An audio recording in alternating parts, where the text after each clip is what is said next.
Erin is currently a Category 2 hurricane that will likely strengthen over the course of the day today.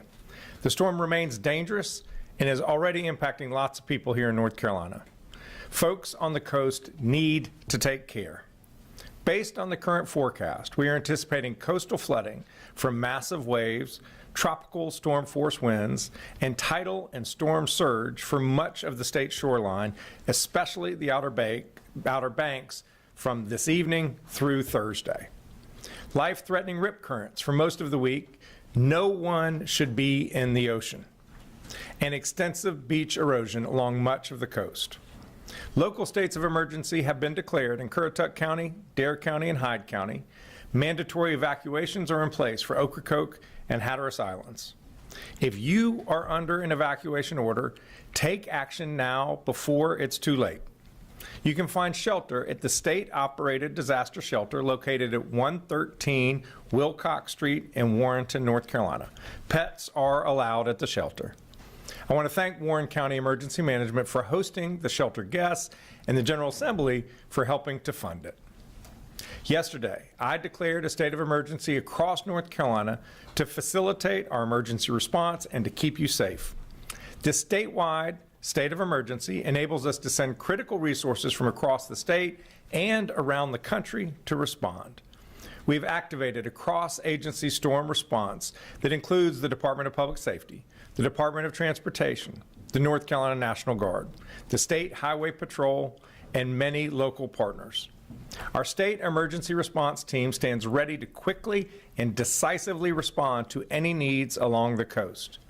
We have already pre-positioned 3 swiftwater rescue teams and 200 National Guard troops to various locations on the coast, along with boats, high clearance vehicles, and aircraft. We have on standby some Chinooks from Georgia ready to transport food and water if it becomes necessary. Momentarily, you will hear from Director Ray about the hurricane and our emergency response operations. Right now, I want to emphasize the importance of taking this storm seriously because it's a serious storm and conditions can deteriorate quickly. Please take these steps to ensure your safety. First, stay informed. Follow reputable sources of information like the National Weather Service and local media so you know the latest about the storm risks. I strongly encourage you to register online right now for emergency text and phone alerts from your county emergency management agency. Second, get your disaster kit ready. Think about what you would need after a major storm. Things like enough food, water, and supplies for 3 to 5 days for each person and pet in your household, a flashlight and fresh batteries, a battery-operated radio. Next, have a plan. In case you have to evacuate, build a go bag of cash, prescriptions, phone chargers, and important documents like insurance policies and other personal and financial records. Take photos of whatever you own that is valuable in case it gets destroyed. Know your evacuation plan and how to connect with your family after the storm. Write down their phone numbers on a piece of paper if you have not memorized them.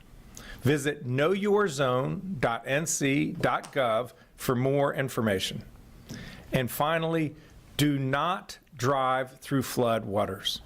Too many people have died driving into flooded roadways. Don't do it. You do not know how deep the water is or how fast it is running. So please, don't drown, turn around. We do not want you to become a casualty of Hurricane Erin. With ocean overwash, we anticipate impacts to our roadways, especially NC Highway 12. For the most up-to-date roadway information, visit drivenc.gov. For more information about the storm, preparations, evacuation orders, open shelters, or other important tips, visit readync.gov/Erin. Our American Sign Language interpreters today are Mark Lineberger and Stephen Holland. Behind the scenes, our Spanish language interpreters are Jackie Matevier and Yasmin Palizzi. At this time, I'll turn it over to Director Will Ray. Thank you, Governor, and good morning, everyone. Erin remains a dangerous hurricane, but as the Governor mentioned, the storm is forecast to remain offshore. While it may fluctuate in strength over the next day or so, Erin will remain a hurricane while making its closest approach to North Carolina late today and into tomorrow. The system is expected to turn northward today and then northeastward tomorrow, gaining forward speed while moving away from North Carolina. A tropical storm warning is now in effect from Beaufort Inlet north to Duck, and a storm surge warning is now in effect from Cape Lookout to Duck. If you've been asked to evacuate, please do so now, before conditions deteriorate and roads become impassable. Do not drive around barricades and do not drive through flooded waters. You cannot judge the depth or speed of floodwaters from inside your vehicle. I want to remind everyone, regardless of the track of the center of the storm, dangerous conditions can be felt far from the eye, especially with a system as large as Erin. Regardless of her track, moderate to locally significant impacts are expected along our coast and expected to peak today and into tomorrow. Extremely large, dangerous waves forecasted around 20 feet in height, along with storm surge of 2 to 4 feet on top of the surf, will likely impact the dunes along portions of the North Carolina coast, especially east and southeast facing beaches and the Outer Banks. Numerous roadways will likely become impassable, especially on Highway 12, as the governor mentioned, and in communities on the barrier islands. This will be a longer duration event, with coastal flooding expected over several high tide cycles. We will see rain bands trailing Erin that will also impact the area, already saturated soils across the area, which could lead to extended impacts. Please be sure to have multiple ways to receive weather alerts, especially during the overnight hours. You need to be informed by receiving information from reputable sources of information and have a plan to protect yourself and your family. Hurricane Erin is already creating extremely dangerous and life-threatening rip currents for all of the North Carolina coast that will linger through the week. We've seen a high number of rescues along the coast, and you should avoid swimming anywhere on the North Carolina coast right now. The State Emergency Response Team began preparations late last week, as soon as forecasts began to indicate that North Carolina may receive impacts. And today, the State Emergency Operations Center is activated, as is our Regional Coordination Center East in Kinston, to facilitate the movement of resources and commodities into impacted communities and to support local response. Yesterday, North Carolina Emergency Management deployed 3 of our state's swiftwater rescue teams from partners in the North Carolina Marine Patrol, North Carolina Wildlife Resources, and a joint team made up of the Wake Forest Fire Department and Knightdale Fire Department, as well as 3 of our state's search and rescue task forces from Buncombe County, the Charlotte Fire Department, and the Greensboro Fire Department, all of which have water rescue, structural collapse, and wide area search capabilities. These search and rescue assets are positioned in eastern North Carolina to quickly respond to assist first responders and local emergency managers with response needs. We've activated approximately 200 North Carolina National Guardsmen with high clearance vehicles and positioned them across the coastal plain to support quick response into those impacted communities. Aircraft have been placed on standby from the North Carolina National Guard and the State Highway Patrol to support rescue needs as well as movement of commodities, teams, or equipment. With the potential for roadways to be impassable for multiple days, we are also activating the additional heavy lift aircraft that the governor mentioned from neighboring states to support large-scale movement as a contingency plan. Our logistics teams remain ready to support commodity distribution from our warehouses and partners into those impacted areas. Additional local emergency managers and public safety personnel have deployed from non-impacted portions of our state to serve on incident management teams, which will assist those impacted communities. The North Carolina Department of Transportation has equipment and personnel staged and ready to clear roadways along the coast as conditions improve later this week, and the North Carolina Highway Patrol is working to ensure safe evacuation routes and that road closures are put into place when necessary. As the governor mentioned, there have been evacuation orders for visitors and residents in portions of Dare and Hyde counties, particularly Hatteras and Ocracoke, and those orders do remain in place. Anyone in those areas should heed these evacuation orders for your own safety and as well as other direction from public safety officials. For anyone evacuating that needs somewhere to stay, A state-operated shelter is open and is safely located in Warrenton. As the governor mentioned, pets are welcome at this shelter, and you can find information by visiting readync.gov/Erin.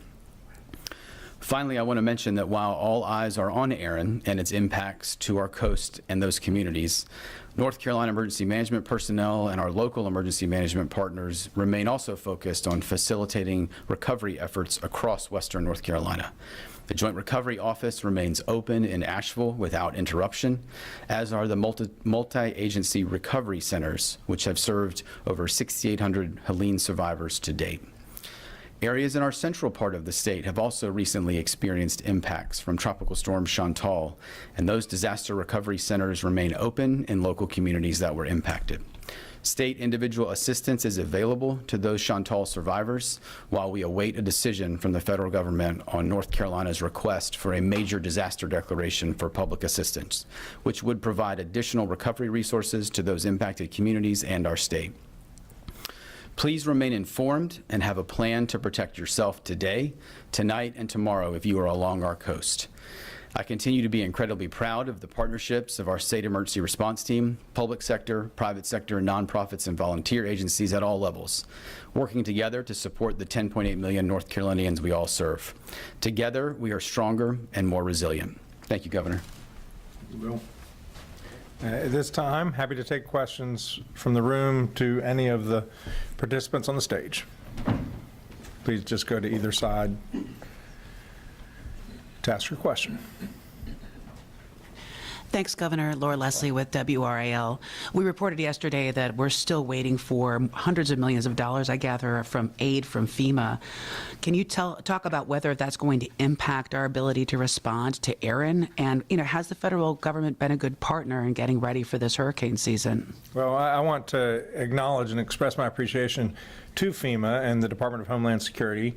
Yesterday, we got word that about $85 million of the previously approved projects, that reimbursement will be released. We've not yet received the money, but every indication is that those funds will be coming shortly. Now, we still have $100 million in other projects that are due for reimbursement, and it creates real financial strain, especially for the local governments, but also the state. And so we'll continue to work with our federal partners to make sure that the reimbursements are processed as quickly as possible. And then we'll have to wait and see what the impacts are for Hurricane Erin to see whether we need federal assistance as it relates to this storm. Is this taking longer than usual? I think it has taken longer than usual. That's true. And just one follow-up question, and that's about reputable information. You mentioned that, and so did Director Ray. We've seen a lot of misinformation and AI on social media out there about this storm in particular. Is there anything the state can do about that, and what do you recommend that people do in order to make sure they're not getting taken in by scams or other misinformation? I think if you want to truly know what's going on with the storm, I would watch weather channels, I would watch local TV news, I would listen to the National Weather Service. I would go to those sources. I would not get my information from social media. It is just too easy for salacious, really dramatic stories to take root and spread like wildfire, even in a hurricane, because that's what people click on. Don't get your news from social media. If you see something on social media that sparks your interest, just go to a traditional website or news source and find out whether it's true. Thank you. Hi, good morning. Dina Harley with CBS 17. I have two questions. One being, with Tropical Storm Chantal, you did not declare a state of emergency right away because that was not a statewide event, but this one isn't either. So can you explain the difference there? And then the second question, another financial one, we obviously still don't have a state budget, which means the rainy day fund also hasn't been replenished. If you can just talk about, like, state-wise, financially, how that works for storms like this while we're still waiting for a budget. Yes. In terms of declaring the statewide emergency, this was going to impact many counties, and when we saw the weather projections, we couldn't anticipate how far west it would go. And by declaring that state emergency, it enabled us to leverage a lot of resources. It also allowed us to make changes on our transportation regulations. The Highway Patrol has to, when there's a heavy truck, if they see a heavy truck, they have to stop it and ticket it if it is excessive in size. Well, by declaring the statewide emergency, we could allow the Highway Patrol to let these heavy trucks go on roads that are safe, not on bridges that can't sustain the weight, to pre-position to respond to whatever impacts the storm are. It also enabled us to reach out to our neighboring states. We don't have the big Chinook helicopters that can move food and water, so it allowed us to trigger that as well. That's why we did it. The Chantal was a much more localized event, but then we came to the conclusion that it would help to declare a state emergency to trigger the relief that was necessary for those impacted people. And then what was your other question? Was on the money. Yes. These guys have enough money in their account to respond to the storm. Clearly, we need to engage with the General Assembly to make sure that going forward, we have adequate resources to respond to storms like this. Yeah. Thank you. Hi, Brandon Kingdollar from NC Newsline. I wanted to ask whether what you'd heard from the federal government so far in preparing for Hurricane Erin. Have you gotten any indication that you'll get maybe more cooperation from them than with other storms? In terms of the federal response, the nature of this storm is such that we haven't needed to call upon those resources to respond to the immediate aftermath of the storm. I'll have the director come forward and talk about his conversations with the Coast Guard and the EPA and others. We don't know what the extent of the damage is going to be. If it ends up being substantial, then at that point, we're going to have to reach out to the federal government to help us with the recovery, and we just have to wait and see. I'm hopeful that they will respond favorably. Okay, thank you. And why don't you talk about your response to the federal government? Thank you, sir. So I think just in follow-up, I think a couple of things. We have talked to FEMA leadership over the last couple of days daily about just impacts, what we're planning on, anticipated gaps or barriers, and what we may need. And so I think have very good open dialogue with senior FEMA leadership right now, if there should be a need, as well as out of our regional headquarters that's based in Atlanta. At this point, as the governor said, I think we're not anticipating significant federal resources to support response. I think as we move through the event, we will continue to reassess that. I think it's also important to note that here in North Carolina, and I think you've heard us talk about this before, we have what's called a FEMA integration team. So we actually have a small team from FEMA across their different parts of their agency that are embedded here with our team every single day. We work alongside with them, so they are here daily working with us. We also have some specialists from the National Hurricane Center that are also embedded with our weather team day to day. I think as the governor mentioned, I think one of the areas we are looking at that often impacts coastal events is when we see some of the coordination around abandoned vessels or derelict vessels, anything that could lead to hazardous materials being in waterways. And those are conversations we've been having over the course of this week with the various federal agencies, so EPA, U.S. Army Corps of Engineers, Coast Guard, on how we, one, support life safety missions in those impacted areas, but also have the right federal resources postured should we need it to deal with some of the infrastructure impacts there. Thanks, Will. This question is for the Governor, Dwan Hoggard, WTVD. First things, after the response of Helene, and even now how folks there in the western part of the state are still recovering right now, what lessons have you learned from that major event, and how are you applying it to Hurricane Erin? And then secondly, I know you guys are having those conversations at the federal level. A lot of folks in the western part of the state were probably expecting something a little bit more, maybe from a state and federal level. How confident are you that the state will get what it needs from the federal government if you have to make that phone call? Yeah, we've had healthy working relationships with the federal government over these past 11 months since Hurricane Helene swept through western North Carolina. In terms of the extent of federal support, it has not met the need. If you aggregate all of the different types of federal relief we've gotten, whether it was through FEMA or the U.S. Department of Transportation or the Army Corps of Engineers or whatever Small Business Administration, we're at about 8% of the overall damages, which was $60 billion. So we're grateful for every dollar that we get, But when you look at historically other major storms, the average is in the 40% range. Some storms got upwards of 70% of the overall damage in support from the federal government. So the federal government has not met the moment. We're going to continue to make our case to our congressional delegation and to the administration to urge them to support Western North Carolina to the degree that is necessary. In terms of what lessons that are learned from that relationship to the east, we just have to wait and see what the extent of the damage is and whether it has any impacts on our ongoing ability to get the support we need from the federal government. I think these folks, they know how to respond to a storm. They know how to analyze the type of storm that's coming. They know what assets to pre-position.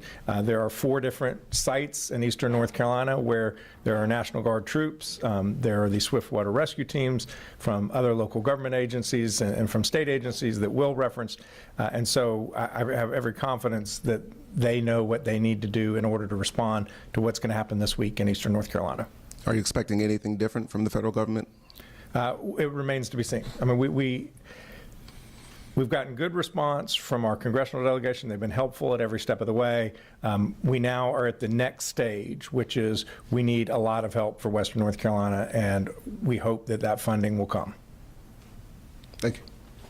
Well, Hey, Governor Will Doran from WRAL. You spoke about the concerns with Highway 12. Director Ray spoke about that as well. And I don't know how many hundreds of millions of dollars the state has spent on that one specific road in recent years, but are there broader conversations that we need to be having about the viability of those roads or other coastal roads so that there isn't as much damage every single time we get a hurricane coming through? yeah, well, we'll just obviously have to wait and see what the extent of the damage is with this storm. Look, people love our Outer Banks. It's a national treasure, and you need to be able to get to them. We have ferries that take us to the islands, but this is an important road for North Carolina. There's so much so many people live there. There's so much tourism dollars that goes on that road. It is an important asset to the state, and we need to do everything we can to protect and preserve it. And I'll see if Secretary Hopkins wants to add any words on NC-12. Yeah, thank you, Governor. First of all, I would agree. NC-12 is the interstate of the Outer Banks, and it's important that we keep it viable. We keep it where the goods, commodities, the tourists, and the residents can use it. Longer term, we are doing a number of studies, working with some the institutions, the educational institutions in the state, and also the local governments, looking at our assets out there and what we need to do as far as potentially making it more resilient, potentially relocating to a higher area and what we can do there. And there'll be ongoing studies as we move through, not just with NC-12, but also our ferry assets out at Ocracoke and Hatteras and other points on the Outer Banks. Thanks, George. Yes. Hey, Governor Patrick Thomas with Spectrum News 1. You touched a lot on evacuations, and I'm curious as to how much these evacuation mandates are sort of out of abundance of caution because of what has been learned from previous storms, from Chantal, Helene, up until now. Yeah, well, when there is a major storm, when there is flooding, there is great risk of death. And what we don't want is for people to die. And the local governments were the ones who declared the evacuation orders. They know their community, their geography, their evacuation routes the best. So we are supportive of those orders. We're going to do everything in our power to keep people safe. If you are on one of the 2 islands, Hatteras or Ocracoke, and can get off still, the ferries I think are running for another hour or 2, we urge you to do that. And if you have not evacuated, make sure you batten down the hatches. And Governor, as a follow-up, what is your real level of confidence that FEMA will answer the call for what has already happened with Helene, but also because of what happened in Kirk County, Texas, and the slow response, that if anything does come of this with Hurricane Erin, they'd be able to help the state of North Carolina? Clearly, there's a lot of turmoil or consternation in Washington about what to do with FEMA. I mean, the president initially declared he wanted to get rid of FEMA. He's created a FEMA review council. I think the latest indication is that they're going to keep and reform FEMA. That is an outcome that I heartily embrace. There are things we can do that will help FEMA serve our people better. but we absolutely need the partnership of the federal government. These storms, this one appears to be localizing on North Carolina, but many of the storms hit an entire region. The scale of these storms are massive, $60 billion in western North Carolina from Hurricane Helene. Those kind of resources don't exist in western North Carolina to respond. Heck, our state 2-year budget is $66 billion. So essentially, we would have to forego the entire 2-year budget just to get western North Carolina back to where it was before. The only institution that has the kind of resources and the expertise on a regional level to respond is the federal government. That is why it is essential that we keep and improve FEMA on a going forward basis. We will continue to engage our federal partners to have a constructive, positive relationship to make sure that the people of western North Carolina, the people of eastern North Carolina, the coast, the people in central, we have a public assistance request before FEMA as it relates to Chantal right now. So we need their help, their partnership, and we are eager to continue to develop that. Thank you. All right, and we'll go to the phone. If there are any questions online or on phone, please raise your hand.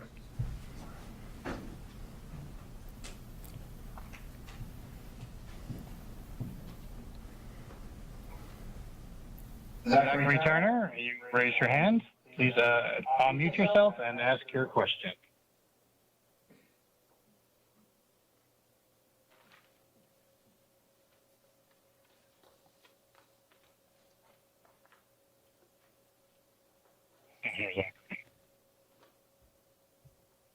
Zachary, we can't hear you. If we can't hear you.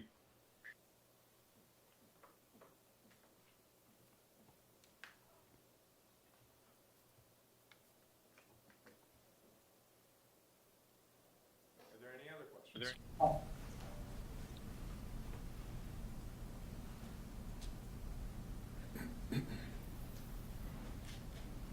All right.